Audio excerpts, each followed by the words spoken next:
Welcome to our channel. ఈ రోజు మనతో పాటుగా రమ్మగారు ఉన్నారు. నమస్తే రమ్మగారు. నమస్తే జయ. రమ్మగారు, స్టవ్ మీద పెట్టిన గిన్నెలు మాడిపోవటం, జిడ్డు వదలకపోవటం, స్టవ్ క్లీన్ చేసుకోవటం, ఇలాంటి అంశాల గురించి మనం మాట్లాడుకుందామండి ఈరోజు. అంటే మనం దగ్గర పెట్టుకుని ఉండాలని చెప్పాను నేను. స్టవ్ మీద గిన్నె పెట్టినప్పుడు స్టవ్ మీద గిన్నె పెట్టాం, మనం జాగ్రత్తగా ఉండాలి అనే ఒక ఆలోచన కలిగి ఉండాలి. మరి కలిగి ఉండకపోతే ఏం చేస్తారు చెప్పు? చిన్న పిల్లలు అయితే ఏం చేస్తారండి, మీకంటే పెద్దవాళ్ళు అయిపోయారు పిల్లలు, మీరు ఇట్లాగే చెప్తారు. 4 రోజులు పోయినాక మేము కూడా ఇలాగే చెప్తాం, వాళ్ళు దగ్గర పెట్టుకుని స్టవ్ దగ్గర నుంచోండి. ఇప్పుడు మాకు అంత చిన్న పిల్లలు కదా, ఏం చేయాలి చెప్పండి? ఇక్కడే నుంచుంటే అక్కడేదో అయిపోయినట్లే. గిన్నెలు మాడిపోతాయి అంటే పాల గిన్నెలు అండి, పాల గిన్నెలు మాడతాయి. అంటే పాలు పొంగిపోయాక మాడేది ఒక రకం, పాలు పొయ్యి మీదే వదిలేస్తే. నేను నిజం చెప్పను, ఇప్పుడు నా సీక్రెట్ ఒకటి చెప్తాను. నేను 2 గిన్నెలు పారేసాను అలాగా. బొగ్గు చేశారా? అది వదిలేసి వెళ్ళిపోయాను బయటికి, మర్చిపోయాను మా అబ్బాయి చిన్నప్పుడే. ఓకే, చూసారా? అదే అప్పుడు వాళ్ళు దగ్గర పెట్టుకోలేదా అని అందరు నన్ను తిట్టారనమాట. నువ్వు దొరికావు కదా, నేను నీకు వేస్తున్నాను. స్టవ్ మీద పాలు పెట్టినప్పుడు పొంగకుండా ఉండే విధానం చూసుకుంటే స్టవ్ పెద్దగా పాడవదు, గిన్నె పెద్దగా పాడవదు. మిల్క్ కుక్కర్ కొనుక్కోవడం ఈజీ మెథడ్. మిల్క్ కుక్కర్లో నీళ్ళు పోసి పెడితే అది పీకు అని మోగుతూ ఉంటుంది పాలు కాగినంతసేపు. కింద నీళ్ళు బాయిల్ అవుతుంటాయి కదా, పొంగకుండా పాడవకుండా ఉంటాయి. ఒక కుక్కర్ లేదు, స్టీల్ గిన్నె ఉంది. 2 పాత పద్ధతులు ఉన్నాయి. అంటే ఇది సరదాగా ఎప్పుడు చేసేవాళ్ళం అంటే, కోవా కలిపేటప్పుడు, కోవా చేసుకుంటామా, కోవా చేసేటప్పుడు ఇలా తిప్పుతూ ఉండాలి. ఎక్కువసేపు తిప్పలేము, అక్కడేదో వ్యవహారం ఉందనుకో, దీంట్లో ఒక చిన్న పళ్ళెం కానీ స్పూన్ కానీ పడేసి వెళ్తే అడుగంటకుండా తెరులుతూ ఉంటాయి. అవును, ఈ అలవాటు చేసుకోండి. కొంచెం పాలైనా ఇప్పుడు లీటర్ పాలు ఉన్నాయి, మనం 1 లీటర్ కాస్తున్నాము. కరెక్ట్గా దానికి సరిపడా గిన్నె పెట్టద్దు, ఆ మాత్రం వెళ్తుండే గిన్నెలు పెట్టుకోవాలి. ఒక రవ్వ పెద్ద గిన్నెలో పెట్టుకోవాలి, ఈజీ మెథడ్. అవును, అంత ఉండాలి, ఇంత ఎక్స్ట్రా ఉండాలి గిన్నె. అది పొంగడానికి కానీ బాయిల్ అవ్వడానికి కానీ, మరగడానికి కూడా స్పేస్ కావాలి కదా. మనం నిండుగా పాలు పోసి పెడితే అది ఇట్లా కొంచెం పొంగు వచ్చేసరికల్లా పడిపోతాయి. పైగా ఇంకోటి ఉంది, మనం అని తీయబోయామనుకో అప్పుడు ఇంకా పడిపోతాయి. ఉఫ్ అని ఊదినా కిందకి పడిపోతాయి. గిన్నె పెద్దది పెట్టుకోవాలి మొదటిది. ఆ గిన్నెలో ఒక స్పూన్ కానీ, ఒక చిన్న ప్లేట్ కానీ, చిట్టి కటోరీలు ఉంటాయి, అది కానీ పడేస్తే అది అక్కడక్కడే తెరులుతుంటుంది. ఒక 10 నిమిషాలు అటు ఇటు, మరీ అడుగంటే దాకా అయితే అదేం చేయదు, మనకి పొంగిపోకుండా మాత్రం ఉంచుతుంది, అడుగంటకుండా ఉంచుతుంది. ఇది ఒక పద్ధతి. జనరల్గా అలవర్చుకుంటే ఈజీగా ఉంటుంది. ఒకటి. అక్కడి నుంచి ఒకవేళ గిన్నె మాడైపోయింది అనుకుందాం, స్టీల్ గిన్నె అయితే సులువు చేయాలి వదిలించుకోవటం. అవును, ఇప్పుడు అల్యూమినియం గిన్నెలో పాలు కాచే రోజులు తగ్గిపోయినాయి, ఇప్పుడు లేవు. ఎక్కువగా స్టీలే పెట్టుకుంటున్నాం కదా. స్టీల్ గిన్నెలో స్టెయిన్లెస్ స్టీల్ అంటారు, అందుకే దాన్ని తొందరగా వదులుతుంది. మరీ పల్చగా తాట లాంటి గిన్నె అనుకోండి, పైనలుపు వదిలినా లోపల ఆ డిస్కలరేషన్ లాంటిది, ఒక చిన్న మాసిపోయిన రంగు అలాగే ఉండిపోతుంది. కొంచెం మందపాటి గిన్నె అయితే పాలు కాచుకునే విధానంలోనే మనం ఆలోచించాలి. మందపాటి గిన్నె పెట్టుకోవాలి. పాలు తాపీగా కాగితే పాలు రుచిగా ఉంటాయి. అది కాఫీలో పోసినా బాగుంటుంది, టీలో పోసినా బాగుంటుంది, పెరుగు తోడు పెట్టుకున్నా బాగుంటుంది. కొంచెం కాగాలి కదా, ఇలా పొంగు రాగానే పోసేసుకుంటే ఏమిటో సుమారుగా ఉంటాయి, పల్చగా. కొంచెం కాగనిస్తే బాగుంటుంది. అప్పుడు గిన్నె మందంగా ఉండాలి. ఒకవేళ గిన్నె మాడింది అనుకుందాం, లేదా అంచులు మాడిపోయినాయి, ఈజీ మెథడ్ ఏంటంటే, ఓ నిమ్మకాయ డిప్ప, మనం వాడేసిన నిమ్మకాయ డిప్పలు పారేయకండి. ఇప్పుడు ఫ్రూట్ ఫ్లైస్ బాగా వస్తాయి, దానికి ఏం చేయండి, చిన్న ప్లాస్టిక్ కవర్లు వేసి ఎత్తి ఫ్రిడ్జ్లో పెట్టండి. యూజ్డ్ నిమ్మడిప్పలు ఆల్రెడీ పిండేసాము, అందులో పెద్ద నిమ్మరసం మనం పిండడానికి ఉంటుంది కానీ పులుపు లక్షణం ఉంటుంది అందులో, అవి బాగా యూజ్ అవుతాయి. ఏం చేస్తామంటే, ఒక స్పూన్ పెట్టి ముందు పైన వచ్చినంత మటుకు గీకేసేయండి. కాసిన నీళ్ళు పోసి ఈ డిప్ప అందులో పడేసి ఒక 2 నిమిషాలు పొయ్యి మీద నీళ్లు తెరలించి పక్కన పెట్టండి. ఒక అరగంట పోయాక గనక గట్టిగా గీకేస్తే, అంటే స్టీల్ పీచు లేదా ఎర్రటి పీచులు తోడుతుంటే వచ్చేస్తుంది. నిమ్మ డిప్ప ఒకటి. వెనిగర్ తోటి కూడా వచ్చేస్తుంది, వెనిగర్ కూడా వేసి పెట్టచ్చు. మనం అయితే కిచెన్ వెనిగర్ అండి, కిచెన్ వెనిగర్, వైట్ వెనిగర్ దొరుకుతుంది కదా. కాస్త నీళ్ళు పోసి వట్టిగా డైరెక్ట్గా వెనిగర్ వేయబోకండి, గిన్నె తినేస్తుందేమో. మరి ఎప్పుడు చేయలే, జనరల్గా దాన్ని అలాగే అంటారు. అది ఇది కలిపి ఒక 1/2 గ్లాస్ నీళ్ళు పోసి ఒక 2 మూతలు చిన్న దానికి బాటిల్ క్యాప్, ఆ క్యాప్తో ఒక 2-3 మూతల వెనిగర్ వేసి ఓ పక్కన వదిలిపెట్టండి. 1 గంట అరగంట అయిన తర్వాత దాన్ని తోమేస్తే, మామూలు పీచు పెట్టి మామూలు గిన్నెలు తోకునే సబ్బు పెట్టి తోమినా వదిలిపెట్టేస్తుంది. వెనిగర్ వాసన పడాలి. ఒకవేళ మీకు ఏమైనా అలర్జీస్ ఉన్నాయేమో చూసుకోండి. నేను భరించలేను వెనిగర్ వాసన, ఎప్పుడైనా వాడాల్సి వస్తుంది. అది చాలా తిక్కగా ఉంటుంది, అన్నం తినాలనిపించదు వెనిగర్ వాసనకి. నాకు ఆ సమస్య ఉంది, కొంతమందికి ఉంటుంది. ఇంకేం రాదు, ఏమైనా దురదలు పుట్టాలు అవి కాదు, విసకటగా ఉంటుంది అనమాట. అది చూడండి. టమాటాలు టమాటా ముక్కలు 2-3 టమాటా ముక్కలు గట్టిగా పిసికేసి ఆ గిన్నెలో వేసి కాసి నీళ్ళు పోసి పక్కన వదిలిపెట్టేసినా కూడా టమాటాలు 60 రూపాయలు ఉన్నాయి కిలో. టమాటాలు వాడకండి, నేను సలహాకి చెప్పాను అంతే. ఇప్పుడు 60 రూపాయలు గిన్నె మాడగొట్టి ఆ తోవడానికి 2 టమాటాలు వేస్ట్ చేస్తే ఎలా? టమాటాలు ఏం చేయాలంటారు? ఆ టమాటాలు గట్టిగా పిసికేసి కాస్త నీళ్ళు పోసి ఆ టమాటా గుజ్జు అందులో పడేసి ఓ పక్కన వదిలేసేయండి ఒక 3-4 గంటలు.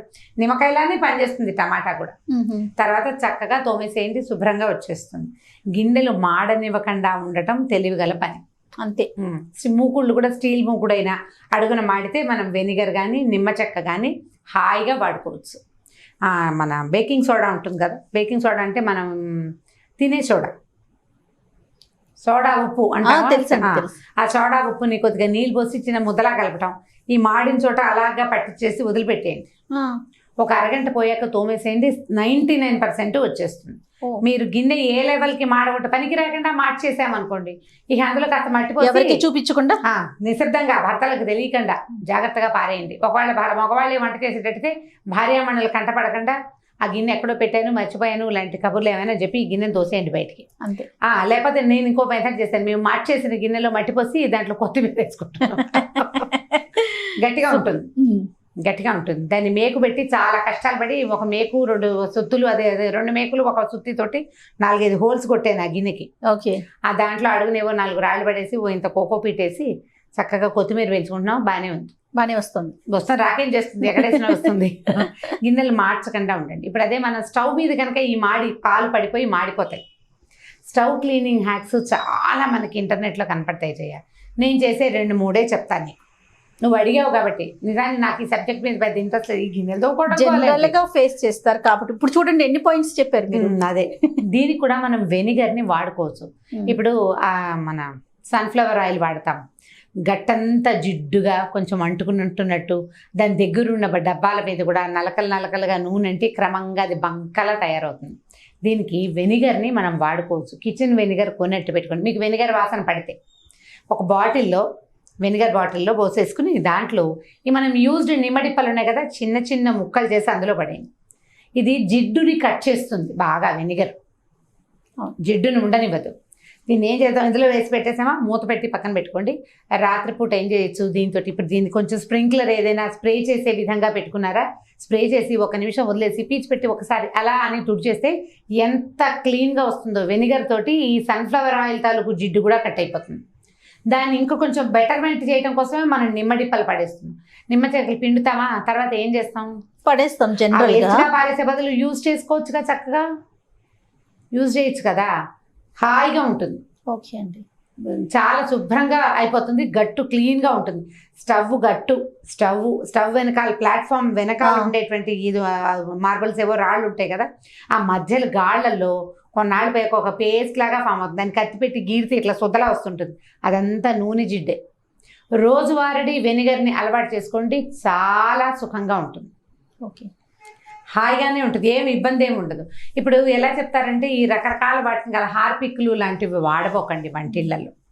ఇంకొకటి ఉంటుంది సిఫ్ అని, సిఫ్ తోటి ఏంటంటే మంచి జిడ్డు స్టవ్ బాగా వదిలిపోతుంది. అవును, నేను కూడా వాడాను 1-2 సార్లు. అది కూడా ఈ సిఫ్ స్టవ్ కంటే నాకు ఎక్కడ బాగా కనపడింది అంటే ఈ చిమ్నీకి ఒక గ్రిల్ వస్తుందా, ఆ చిమ్నీ గ్రిల్ క్లీన్ చేయడానికి ఒకటి. తర్వాత ఎగ్జాస్ట్ ఫ్యాన్, అంటే మొదటి రోజుల్లో ఎగ్జాస్ట్ ఫ్యాన్ ఉంది మాకు. ఎగ్జాస్ట్ ఫ్యాన్ రెక్కలు అది గోడ తీసి దాన్ని సిఫ్ తోటి తోముకునేదాన్ని, అదొకటి. ఎగ్జాస్ట్ ఫ్యాన్ మానేసాం, ఇప్పుడు చిమ్నీ వచ్చింది. చిమ్నీ గ్రిల్ తీస్తాము, ప్రతి నెల ఒకసారి ఆ గ్రిల్ తీయటం. ఇవేంటంటే క్లీనింగ్వి 6 నెలలకు ఒకసారి ఎవరినో పిలిచి, ఎవరినైనా పిలవాలి. ఈ క్లీన్ చేయించుకునే బదులు మీరు నెలకు ఒక్కసారి కొన్ని పనులు చేసేసుకుంటే ఈ చిమ్నీ పైభాగం అంతా అయిపోయింది. దీన్ని స్ప్రే చేసేసుకోవడం, వెనిగర్ స్ప్రే చేసి తుడుచుకోవచ్చు. మంత్లీ 1 టైం అది చేసి ఈ గ్రిల్ ఒకటి ఇట్లా ఊడి వచ్చేస్తుంది కదా, విడిగా వచ్చిన దాన్ని చక్కగా ఈజీగా మన దగ్గర గీజర్ ఉంటే బాత్రూంలో వేడి నీళ్ళు మరుగు నీళ్ళు తిప్పుకోవటం, ఆ వేడి నీళ్ళలో పడేసి ఒకసారి సిఫ్ పెట్టి తోమిస్తే అన్ని పక్కల నుంచి వచ్చేస్తుంది. వేళ్ళు అవి జాగ్రత్త, చేతుల కోసం. అవునవును, బ్లేడ్స్ అవి షార్ప్గా ఉంటాయి ఆ ఎడ్జెస్. ప్రతి నెల చేసుకుంటే మీరు 6 నెలలకు ఒకసారి సర్వీసింగ్ అవసరం ఉండదు, సర్వీసింగ్ సింపుల్గా అయిపోతుంది. రెండోది ఈ జిడ్డు పట్టేసి ఉంటుందా, కిచెన్ అంతా డబ్బాలు కూడా పట్టేస్తుంది, చీదరగా ఉంటుంది. ప్రతి నెల చేసుకోవచ్చు, సిఫ్ వాడుకోవచ్చు, దానికి బాగుంటుంది. నేనైతే ఇప్పుడు ఇలా నెల చేయటం మొదలు పెట్టాక సిఫ్ అవసరం కూడా లేదు, వెనిగరే. వెనిగర్ ట్రై చేస్తాను నేను కూడా. తిక్కగానే ఉంటుంది. సాయంకాలం రాత్రిపూట పెద్దగా తిందు కదా నేను, కాబట్టి రాత్రి చేసేస్తాను. ఓకే. ఈజీగా ఉంటుంది. పగటిపూట అయితే ఇక అన్నం తినాలనిపించదు. మీరు స్టవ్ గట్టు మీద స్టవ్ వెనకాల భాగానికి వెనిగర్ని విత్ నిమ్మకాయ డిప్పలు హాయిగా వాడుకోవచ్చు. నాకు తెలీదు, మా అక్కయ్య గారు అమ్మాయి చూపించింది ఈ ఐడియా. దాని దగ్గర చూశాను నేను. తర్వాత ఆ వాసన వస్తుంది కదా అనుకున్నా, కానీ తీర చూస్తే బాగుంది అనిపించింది. స్టవ్ గ్లాస్ స్టవ్ అయినా స్టీల్ స్టవ్ అయినా రెండిటికి ఈ వెనిగర్ ట్రిక్ చాలా బాగా పనిచేస్తుంది. ఈజీ రెగ్యులర్ ఇదేంటంటే ఇంతవన్నీ చెయ్యను నేను. ఏదైనా సబ్బే పెట్టుకుని తోముకుంటానంటే గట్టు పక్కన మామూలుగా గిన్నెలు తోముకునేది కాకుండా చిన్న డిటర్జెంట్ సోప్ ఒకటి పెట్టుకోండి, చిన్న ముక్క. దానికో ప్రత్యేకంగా ఓ పీచో బ్రషో పెట్టుకోండి.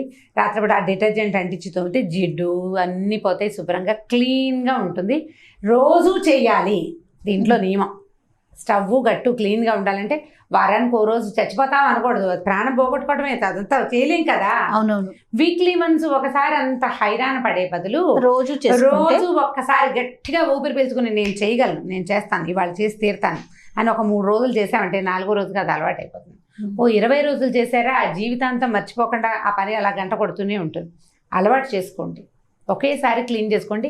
అంతా మాడాక క్లీన్ చేద్దాం అనుకోవద్దు అసలు. ఓకే. మాడటం అంటే ఇంకొక విషయం అండి, నెయ్యి కాస్తాం కదా రమ్మగారు, వెన్నపూస కాసినాక బాగా వెనకాల మనకి అడుగున మాడిపోతుంది కదా, అది ఎలా వదిలించాలండి? దాన్ని ఏముంది, స్పూన్ పెట్టి మొదట గీకేస్తాము, పైన వెనిగర్ వేసేయండి, పోతుందంటారా? వెనిగర్ వేస్తే అది జిడ్డుని కట్ చేస్తుంది. దాంట్లో ఏం చేయొచ్చు అంటే నేతిగిన్నెలు ఇది వరకు కూడా చేసేవాళ్ళం. పాత రోజుల్లో వెలిబూడిద, కొబ్బరి పీచు, తర్వాత ఏమో వడ్ల ఇవి మన ఊకా పెట్టి తోమేవాళ్ళు. మా చాకలైతే ఎంచక్క మా ఇంట్లో అంకం ఉండేది, ఏమిటి ఇటుకరాయి పడుతుంది, ఇటుకరాయితోటి రుద్దుతుండేది. ఇప్పుడు అవన్నీ మనం చేయలేకపోతాం, మన సింకులకి మన డ్రైనేజ్ సిస్టమ్కి అవన్నీ ఇబ్బంది. మరి ఇంకా తప్పదు కదా. ఏ సబీనాలను కొంచెం బరకగా ఉంటే డిష్ వాషర్ పౌడర్ పెట్టుకోండి నేతి గిన్నెలు కడుక్కోవడానికి. మరిగిన నీళ్ళు పోసి అందులో కొద్దిగా వెనిగర్ వేసి వదిలిపెట్టండి. ఓకే. జిడ్డు వచ్చేస్తుంది, మరకలు కూడా తొలగిపోతాయి, ఈజీగా ఉంటుంది. నేనేం చేస్తాను ఇప్పుడు చెప్తాను ఒక వంటకం సంగతి. నెయ్యి పెద్ద దాంట్లో కాచుకుంటాం, పెద్ద స్టీల్ మూకుడులో కాస్తాను, వెన్న కాచుకుంటాను నేను ఎప్పటికప్పుడు.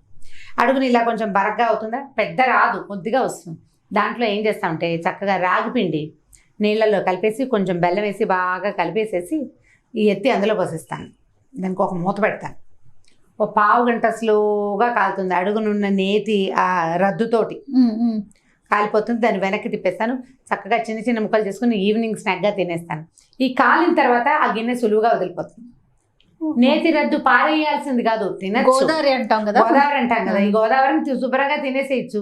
అయితే ఒకేసారి గోదావరి ఎంత తింటే మా బుద్ధి మందగిస్తుంది, బుద్ధిమాంద్యం అనేవాళ్ళు. అంత మాంద్యం ఏమవుతుంది, ఇంత రాగిపిండి రొట్టేసామా తలా ఒక ముక్క తినేస్తాము. బెల్లము రాగిపిండి కలిపి చక్కగా దోసపిండి కంటే కొంచెం గట్టి బ్యాటర్ కలిపేసి అందులో పోసేయటం. ఓకే. తాపీగా సిమ్లో పెట్టి కాలనివ్వటం. ఆ గిన్నె ఎలాగో వేడిగానే ఉంటుంది, ఓ వైపు కాలేక రెండో వైపుకి తిప్పేసేయటం. తర్వాత క్లీన్ చేయటం సులువు. ఇది ట్రై చేసి చూడండి, బెల్లం కలుపుకోండి, ఎక్సలెంట్గా ఉంటుంది టేస్ట్. సూపర్. చూడండి, ఈ టాపిక్ ఇంట్రెస్ట్ లేదన్నారు, ఎన్ని విషయాలు చెప్పారు మీరు మాకు. గిన్నె విషయాలు అదే కదా రమ్మగారు, మనకి ఇంపార్టెంట్ కాదంటారా? అవును, ఎందుకు మన ఆడవాళ్ళందరికీ అవసరమైన విషయం కదా. ఇప్పుడు మగవాళ్ళకు కూడా అవసరం, నువ్వు ఓన్లీ ఆడవాళ్ళంటే నేను ఒప్పుకోను. అందరికీ అవసరం అండి. సరే, ముఖ్యంగా ఆడవాళ్ళకి. పాలు పొంగకుండా ఒక చిట్కా అండి నాకు అమ్మ చెప్పారు. మరి ఫస్ట్ పొంగు వచ్చినాక ఫస్ట్ ఒక్కసారి దించి మనం గట్టిగా ఊది ఇలా తిప్పి పెట్టామంటే రెండోసారి పొంగు రాదట, పొంగిపోదట. అంతే, కాగిన పాలు మళ్ళీ కాగుతాయి. అది 1 నిమిషం ఆగి పెడితే. నేను ఇంకో చిట్కా చెప్తాను. పాలగిన అంచుకి కొద్దిగా నెయ్యి కానీ నూనె కానీ రాయండి, అంచు దాటి బయటికి వెళ్ళాం. ఓకే, అవునా? కోవా చేసేటప్పుడు చేసేవాళ్ళం అట్లా, అంచు దాటి పైకి వెళ్ళకుండా గిన్నె అంచుకి లోపల భాగం ఒక లేయర్ ఇట్లా ఒక నేర్చుక్క నూనె ఎందుకు, ఎంత వేలకి రాస్తే జిడ్డు ఉంటుంది కదా, అక్కడ దాకా వచ్చాక దిగిపోతాయి. ఓకే. ఇంకొక ఫ్రెండ్ ఒకటి చెప్పారు, మనం దోశ వేసుకుంటాం కదా చెక్కది స్టీల్ కాకుండా, దాన్ని అడ్డంగా పెడితే పొంగు రాదటండి. నేను ట్రై చేయలేదు, మరి అది ఏంటో నాకు తెలియదు, బట్ విన్నా నేను. అది ఎంతవరకు కరెక్టో తెలియదు, ఎప్పుడు చేయలేదు, తెలియదు. దోశ వేసే చెక్కని నాకు తెలుసు, నేను చేస్తాను ఆ పని. ఓకే. ఎక్కువ పాలు పెట్టినప్పుడు కొద్దిగా నెయ్యి రాసి వదిలేస్తే అది అక్కడక్కడే మరుగుతూ ఉంటుంది, కింద పడకండి. Right. Thank you so much రమ్మగారు. ఓకే జయ. ఈ వీడియో కనుక మీకు నచ్చినట్లయితే లైక్ చేయండి, షేర్ చేయండి. మరిన్ని వీడియోస్ కోసం మా ఛానల్ని సబ్స్క్రైబ్ చేసుకోండి.